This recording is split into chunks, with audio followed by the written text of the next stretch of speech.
तो hello guys, कैसे हैं आप लोग। स्वागत है हमारे चैनल आरबी एक्सप्लेनर में। कहानी शुरुआत में हम देखते हैं हमारा मेन कैरेक्टर किंगजी और सिया तीनों लोग डोंगहाई सिटी में पहुंच गए होते हैं। किंगजी कहती है, सिया जब तुम जिंगवेंग में रहो ना तो थोड़ा सावधान रहना, और जब भी कुछ कोई भी मुसीबत पड़े तो हमें फोन कर देना। वो भी कहती है ठीक है। फिर हमारा मेन कैरेक्टर आता है, उसके माथे पे हाथ रखता है, वो हंसते हुए कहता है, सिया अपना मार्शल आर्ट प्रैक्टिस करना भूलना मत, तुम बड़े होकर हीरोइन बनोगी जो इविल को खत्म करेगा और मासूम लोगों की रक्षा करेगा। भाई मैं एक ही बात कहूंगा, अब कितनी बड़ी होगी और कितनी बड़ी होगी। बड़े बड़े अरमान दिख रहे हैं, अच्छा फिगर है, सुंदर है, ब्यूटीफुल है, सब कुछ है इसके पास, अब कितनी बड़ी होगी। वो भी कहती है ठीक है बिग ब्रदर यांग, आपने जैसा कहा मैं वैसा ही करूंगी, और आपने जो मेरी मदद की उसके लिए मैं आपकी बहुत बहुत बहुत बहुत आभारी हूँ। ठीक है सिस्टर ये और बिग ब्रदर यांग इरफान, अब मुझे यहाँ से जाना पड़ेगा, हम जल्दी मिलेंगे। किंगजी भी कहती है ठीक है हम जल्दी मिलेंगे। इतना कहने के बाद सिया वहाँ से चली जाती है। तभी किंगजी हमारे मेन कैरेक्टर का हाथ पकड़ लेती है। वो कहती है यांग इरफान जल्दी किंग मिंग फेस्टिवल आने वाला है, चलो हम एक साथ चलते हैं और अपने माता पिता को, मतलब मेरे माता पिता को श्रद्धांजलि देते हैं। मुझे पूरा यकीन है वो लोग हमें साथ में देखकर बहुत खुश होंगे। हमारा मेन कैरेक्टर भी कहता है ठीक है। युन्हे के आने के बाद मैं उससे कहूंगा कि हमें तुम्हारे माता पिता के ग्रेवयार्ड पर जाना है। तो गाइस मैं आप सभी को बता देता हूँ, किंग मिंग फेस्टिवल इसमें सब लोग साफ सफाई करते हैं,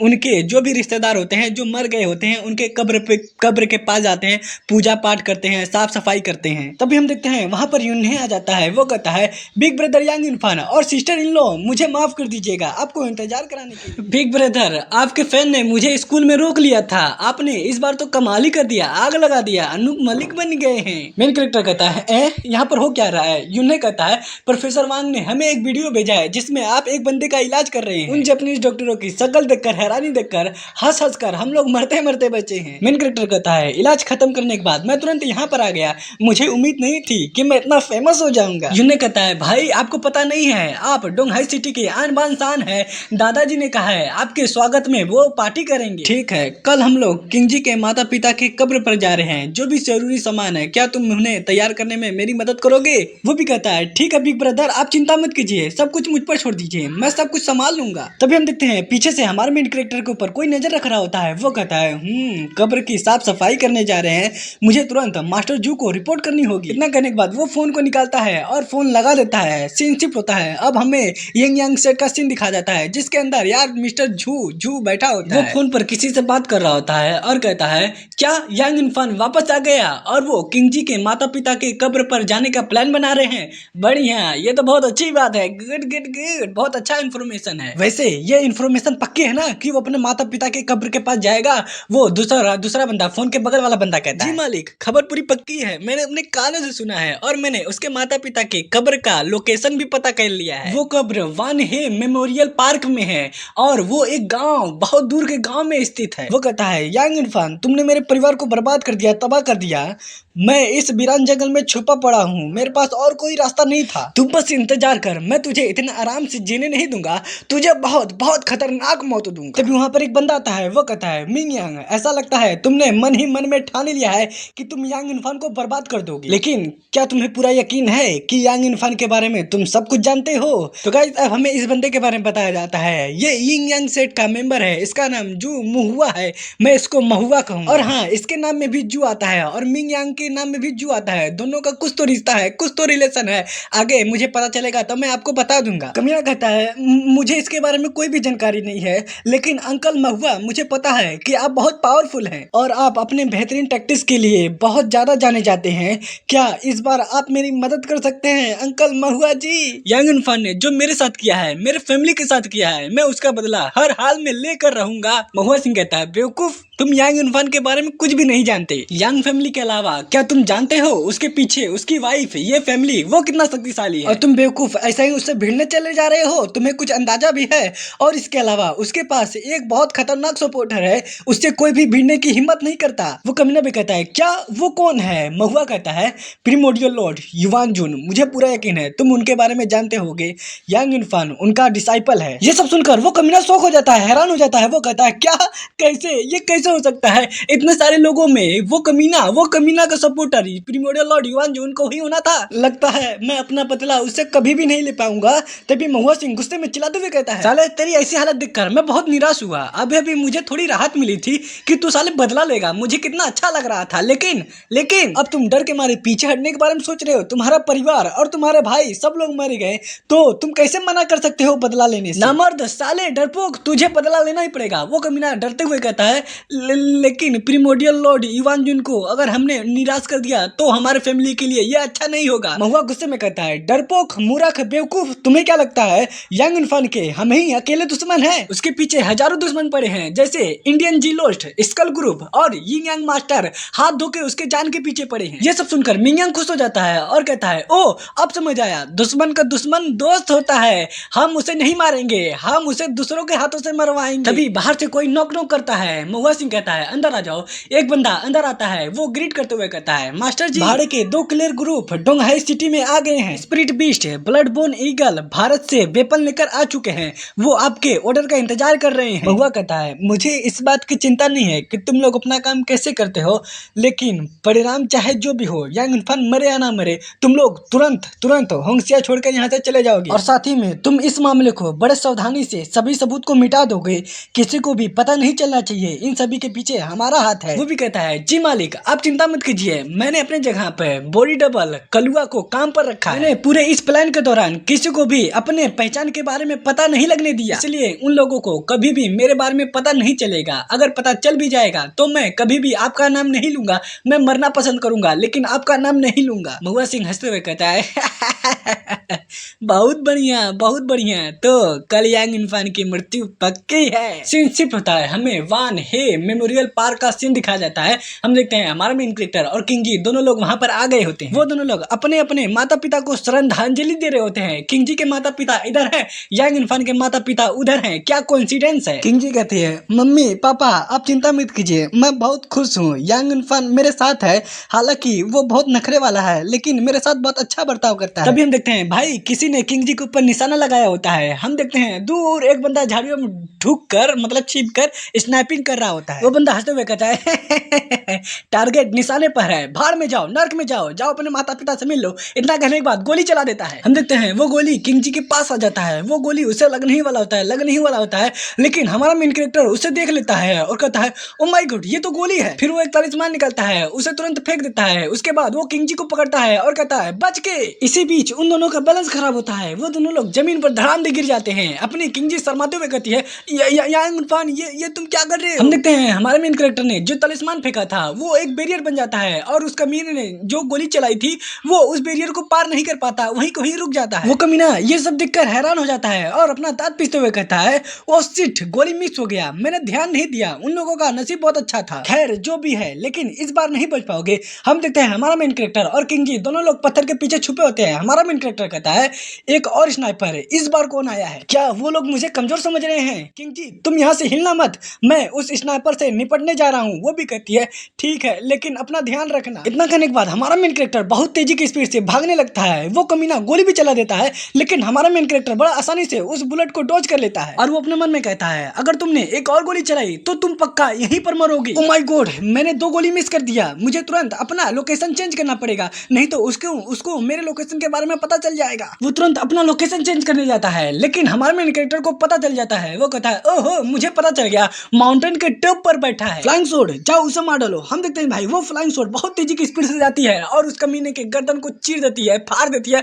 और वो कमीना वहीं पर मर जाता है। वहीं पर हमें एक झाड़ियों का सीन दिखाया जाता है। एक बंदा कहता है, कैप्टन ने हमें जवाब नहीं दिया, क्या उनके साथ कुछ हो गया? टकला बंदा कहता है, वो सब छोड़ो, हमें मिशन को हर हाल में पूरा करना पड़ेगा। इतना करने के बाद वो सभी लोग झाड़ियों से बाहर निकलते हैं, सीधा हमारे मेन कैरेक्टर के ऊपर अटैक करने के लिए। हमारा मेन कैरेक्टर सीधे उस स्नाइपर के पास पहुंच जाता है जिसे उसने मारा होता है और वो कहता है, फ्लाइंग स्वॉर्ड वापस जाओ, 1000 किलोमीटर दूर बंदे को मारना बहुत बहुत मुश्किल है, इसमें मेरा बहुत ज्यादा एनर्जी खत्म हो गया। और वहीं दूसरी तरफ टकला बंदा कहता है जाओ उसे मार डालो। वो भी कहते हैं यस बॉस। हमारा मेन कैरेक्टर उन लोगों को देख लेता है और कहता है जैसा कि उम्मीद था यहाँ पर एक स्नाइपर नहीं है, उनके साथ बहुत सारे बंदे हैं। इतना करने के बाद एक बैरियर बना लेता है और वो तुरंत उनके ऊपर रश कर देता है। वो कमीने लोग भी गोलियां चलाने लगते हैं दूर दूर दूर दूर दूर, लेकिन उसके ऊपर कोई असर नहीं होता। वो टकला बंदा चिल्लाते हुए कहता है सब लोग गोलियां चलाओ, कोई भी रुकेगा नहीं। वो भी कहते हैं यस सर, और गोलियां जोर जोर से चलाने लगते हैं दूर दूर दूर दूर दूर। लेकिन हमारा मेन कैरेक्टर को तब भी कुछ नहीं होता। वो 3-4 नीडल निकाल लेता है और वो हंसते हुए कहता है भाड़े के किलर, तुम कितना कमजोर हो, कितना घटिया हो, लगता है तुमने मुझे बहुत कम आंक लिया था। इतना कहते ही वो नीडल उन कमीनों की तरफ फेंक देता है। उन कमीनों को वो नीडल लगता है और तुरंत खत्म खत्म खत्म।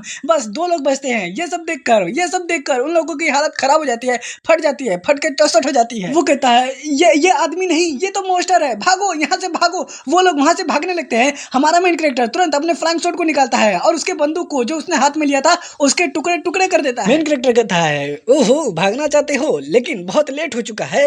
वहीं पर डर के मारे वो दोनों लोग घुटनों पर आ जाते हैं और अपने मन में कहते हैं अमेजिंग, ये तो इസുन डिवाइन सोड है, ये तो बहुत फास्ट है। यांग इनफान वो सोड उनकी तरफ कर लेता है और कहता है ठीक है, तुम दोनों में से कोई एक मरेगा और जो लास्ट में बचेगा वो सब कुछ सच्चाई बताएगा और इसके पीछे कौन है। ये सब सुनकर वो टकला तुरंत खड़ा हो जाता है और अपने साथी पर तुरंत बंदूक चला देता है। वो गोली उसे लगता है और वहीं पर खत्म हो जाता है, जमीन पर गिर जाता है धड़ाम दे। वो घुटना मतलब वो टकला तुरंत घुटने पर आ जाता है और अपना हाथ ऊपर करते हुए कहता है मालिक मालिक मैं सब कुछ बताऊंगा आपको सच सच, आप मुझे मत कीजिए कुछ। दरअसल हमें भेजने वाला एक काला बंदा है जिसका नाम कलुआ है। उसने अपने आइडेंटिटी के बारे में हमें कुछ भी नहीं बताया। शायद वो कोई एजेंट हो सकता है या कोई स्कल ग्रुप का member. Main character serious face बनाते हुए कहता है क्या कलुआ, लेकिन मैं इस नाम के किसी भी बंदों को नहीं जानता। वहीं पर हम देखते हैं एक बंदा बहुत दूर से स्कोप लगा के हमारे मेन कैरेक्टर को देख रहा होता है।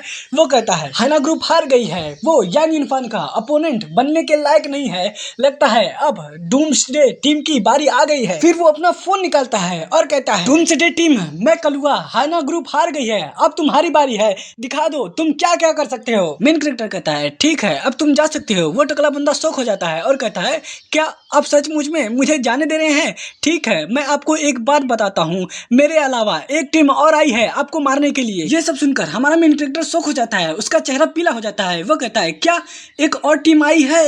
अरे नहीं किंग जी मुसीबत में होगी, मुझे तुरंत जाना पड़ेगा। इतना कहने के बाद बहुत तेजी की स्पीड से वहां से जाने लगता है। वो जैसे ही वहां पर पहुंचता है सामने का नजारा देखकर वो और शौक हो जाता है, उसके सिटी पिट्टी गुल हो जाती है। हम देखते हैं उसके सामने एक बंदा होता है जो किंग जी को बंदी बनाकर रखा होता है, उसके माथे पर बंदूक सटाया रखा था। वो कमीना बंदा हंसते हुए कहता है अरे वाह वाह वाह वाह, देखो कौन आया है, यांग इनफान, तुम बहुत अच्छे इंसान हो लेकिन तुम्हारा नसीब बहुत खराब है, तुमने बहुत देर कर दी। इतना कहने के बाद वो गोली चला देता है। हम देखते हैं किंग जी डर के मारे अपनी आंखें बंद कर लेती है, लेकिन हम देखते हैं उसके गले में एक लॉकेट था, वो तुरंत बैरियर बन जाता है और उस गोली को रोक लेता है। सामने का नजारा देखकर वो बंदा शौक हो जाता है और कहता है अरे यहाँ पर हो क्या रहा है, गोली उसे क्यों नहीं लग रही है। इतना कहने के बाद वो गोली और चलाता है, धाए धाए धाए, लेकिन फिर भी उसे कुछ नहीं होता। हमारा मेन कैरेक्टर तुरंत बहुत तेजी की स्पीड से उसके ऊपर अटैक करने के लिए आता है। वो चिल्लाते हुए कहता है साले तेरी हिम्मत कैसे हुई मेरे वाइफ को चोट पहुंचाने की, अब तुझे मरना पड़ेगा। इतना कहने के बाद एक जोर से मुक्का मारता है, उसका जबड़ा टूट जाता है, वो दूर उड़ कर जाता है और जमीन पर गिरता है धड़ाम दे। फिर हमारा मेन कैरेक्टर किंग जी के पास जाता है और उसे उठाते हुए कहता है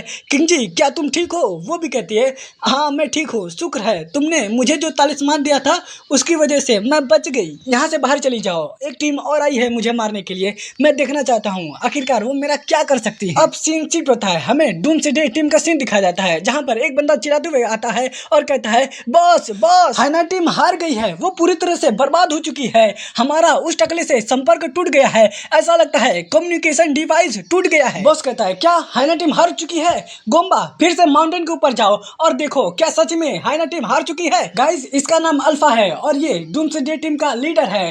गोम्बा कहता है बॉस आप मजाक कर रहे हैं, मैं अगर अभी माउंटेन के ऊपर जाऊंगा तो मैं 1 मिनट में मर जाऊंगा। तभी वो किसी को देखकर शौक हो जाता है और कहता है बॉस ऐसा लगता है हमें वहां जाने की जरूरत नहीं है क्योंकि वो यहाँ पर आ चुका है। हम देखते हैं वो कोई और नहीं बल्कि हमारा मेन कैरेक्टर होता है। वो कहता है अरे वाह मैंने तो कभी सोचा भी नहीं था, ये तो अल्फा है, बड़े दिनों बाद मिले, ऐसा लगता है तुम अपने टीम के साथ मिलकर मुझे मारना चाहते हो। ये सुनकर बहुत शौक हो जाता है, वो तुरंत पीछे मुड़कर देखता है और कहता है अरे ये आवाज तो ब्लड क्विलिंग की है, तुम्हारा नाम यांग इनफान है ना? हमारा मेन कैरेक्टर उस आदमी को फेंकता है उनके पास और कहता है तुम्हारा बहुत बहुत धन्यवाद, तुमने मेरा नाम याद रखा। इस आदमी ने मेरी पत्नी पत्नी की जान निकालने की कोशिश की, इसलिए मैंने इसकी जान ले ली। जहाँ तक मेरी याददाश्त है, तुम्हारे टीम की प्राइस $1,00,000 है। अगर मैं किसी को कहकर तुम्हारे खाते में $5,00,000 ट्रांसफर करवा दूं तो? देखो, तुम मेरी ताकत से भली भांति वाकिफ हो, लेकिन फिर भी तुम्हारे पास इतनी औकात नहीं है कि तुम मुझे मार दो। मैं नियमों को नहीं तोड़ना चाहता। कैसा रहेगा? चलो पुराने तरीके से बात करते हैं।